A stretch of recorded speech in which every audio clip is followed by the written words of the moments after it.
Kizaru is easily the most terrifying admiral we know of. He may have eaten the glint glint fruit, making him a man of light, but in reality he's a shadow of nothingness. His unclear sense of justice makes him an absolute menace in the eyes of some. That combined with Kizaru's confidence to dive headfirst in Wano is going to make him the most frightening antagonist that Luffy faces on Egghead Island. But to understand why that's the case, we need to take a close look at Kizaru as a character. Now he's one of the 3 OG admirals, being Akainu, Aokiji, and of course himself, Kizaru. You have a character like Akainu, which is somewhat like supreme justice. He's short-tempered, hot-headed. That's a great contrast from someone like Kizaru. And then you even have Aokiji, which is like lazy justice, where he'll get the job done but not too efficiently. But then we have the spectacle Kizaru, where he's like the embodiment of unclear justice. It's hard to tell where he's coming from, where his ideals stand, because he's simply a robot. Kizaru is simply taking orders. It's hard to tell what he wants in life. But one thing I would love in life is for you to hit the like, subscribe, and notification bell. That way you never miss more videos like this. But back to Kizaru, him having these hidden ideals, him just following orders blindly, that's what makes him so terrifying. If he's told to go kill someone, he'll go do it with no remorse, with no second thought. Whereas the other admirals, other people, they might question it for a second. But Kizaru, he's just gonna go get it done with no questions asked. Now this is purely intentional because Kizaru is an antagonist. He is an enemy to the Straw Hat Pirates. This character arc and this character role, this whole personality behind Kizaru, is gonna play a very interesting role here in the upcoming arc. Now up until now, Kizaru has played interesting roles here and there, such as Marineford, where he was basically one of the major antagonists that Luffy had to overcome. He was there when Luffy grabbed the wooden log, making one of the best moments in the entire story. Then you also have him shooting a light beam, destroying the key that's supposed to free Ace, almost like he's toying with his food. Sure, Kizaru has this unclear sense of justice, but at the same time, he almost seems like a sociopath, maybe even a psychopath. This guy expresses little to no emotion, and it's like he toys with his food with Luffy. He could have shot his laser beam, he could have killed Luffy multiple times throughout the story, but instead he decides to just toy with his food and just make Luffy work extra harder to achieve his goal. But furthermore, Kizaru also played an important role during the Sabaody arc, where he was pretty much the major antagonist there. Sure, you had pacifistas and you had someone like Kuma, but it was mostly Kizaru that was a hindrance to Luffy and the Straw Hat Pirates. As a Marine Admiral, Kizaru arrived on that island looking to capture pirates. That's his job. And it's even said that he caught at least 500 of them.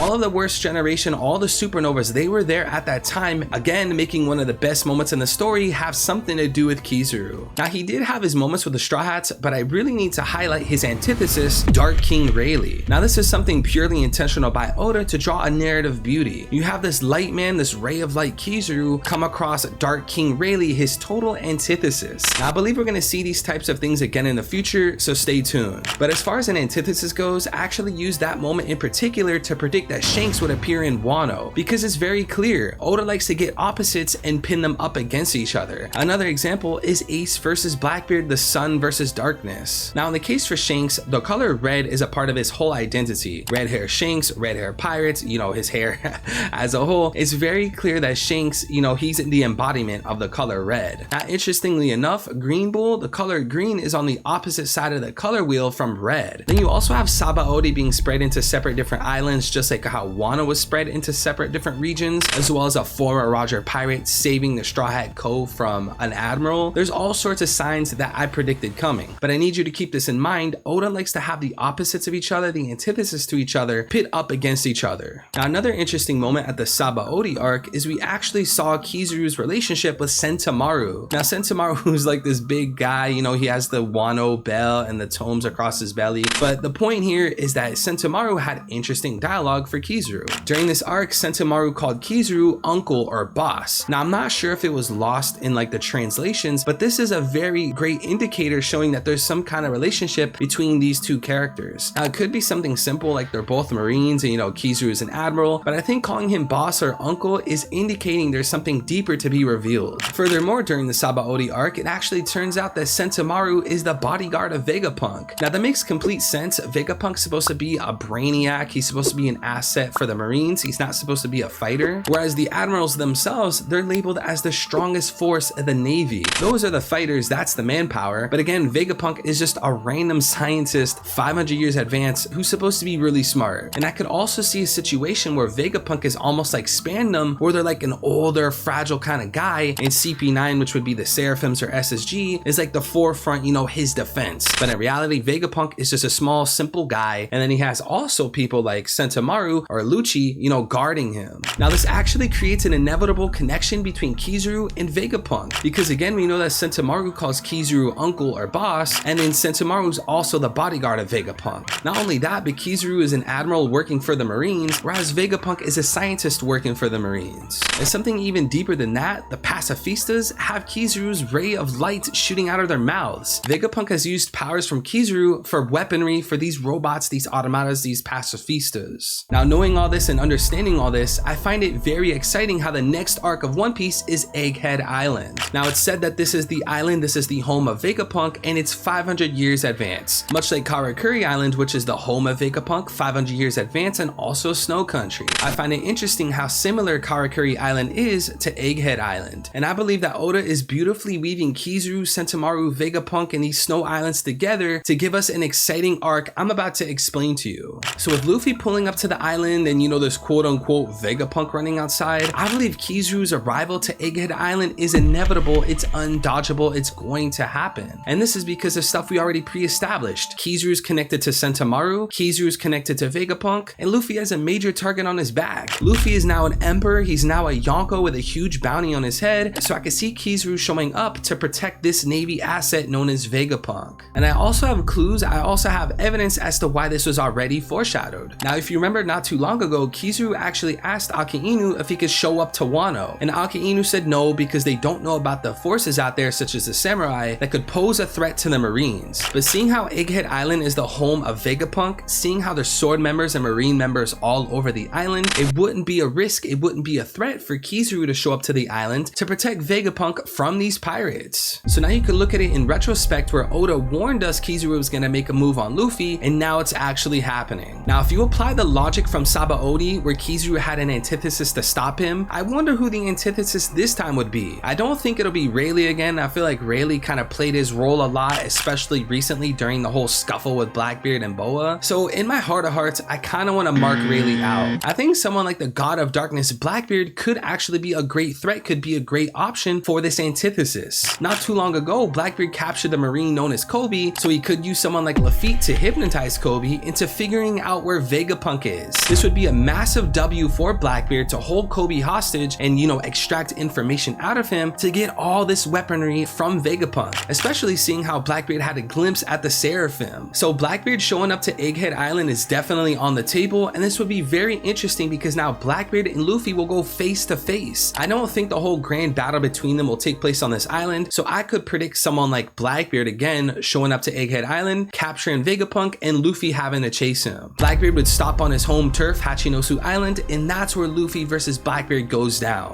Or maybe none of that happens and it's simply Luffy versus Kizaru. Luffy finally gets to take on an admiral and show his worth in the world, show his true power. And maybe this is Luffy's way of getting revenge because of what happened at Sabaody way earlier in the story. Luffy's getting his get back on Kizaru and the pacifistas for separating his crew in the first place. Especially when you consider what happened in the Wano arc. Yeah, Kizaru was brave, he wanted to see Kaido, Luffy, and whoever, blah blah blah, but he wasn't the one that took down Kaido. 1v1, bet on Kaido. King of the Beasts, bet on Kaido. World's strongest creature, bet on Kaido. It was Luffy that took him down. And you could make excuses where Kaido was injured, he fought everyone, Luffy had to awaken. Whatever the case might be, it was still Luffy that took down this creature. It was still Luffy that beat the quote-unquote top one. And if we're being honest, I don't see Kizaru getting an easy free win on Kaido. That doesn't really make sense to me. So given the whole context of Luffy versus Kaido, where Luffy quite literally died and he still managed to beat Kaido, I would have to put Luffy at least bare minimum equal to Kizaru, which then makes him a contender that makes a fair fight between Luffy and Kizaru. So with Luffy learning a mission, Eternal Destruction, Haki Infusion, and now Gear 5 being limited by freedom, there's no way that someone like Luffy can't keep up with an admiral. But in my heart of hearts, Luffy is beating Kizaru. Let Kizaru pull up on Luffy, Luffy's putting in the work, it's gonna happen. I'm not gonna lie, bro, Luffy's definitely top one, keep it a secret. But regardless, Kizaru showing up to Egghead Island holds huge implications. Is Rayleigh gonna somehow make another return? Is Blackbeard gonna fight the man of light Kizaru again, kidnap Vegapunk and all types of other wild shit? Or is it Luffy that's gonna finally stand his ground, beat the hell out of an admiral, and really cement his place in the world? Thank you so much for watching. Don't forget to like, subscribe, and hit the notification bell for more videos like this. If you're interested in Vegapunk as to where he's from, how he works, why he's an alien scientist, and all types of wild shit, check the the video to my side, you'll really like it. But this is the Demon King, and I'm out. Peace.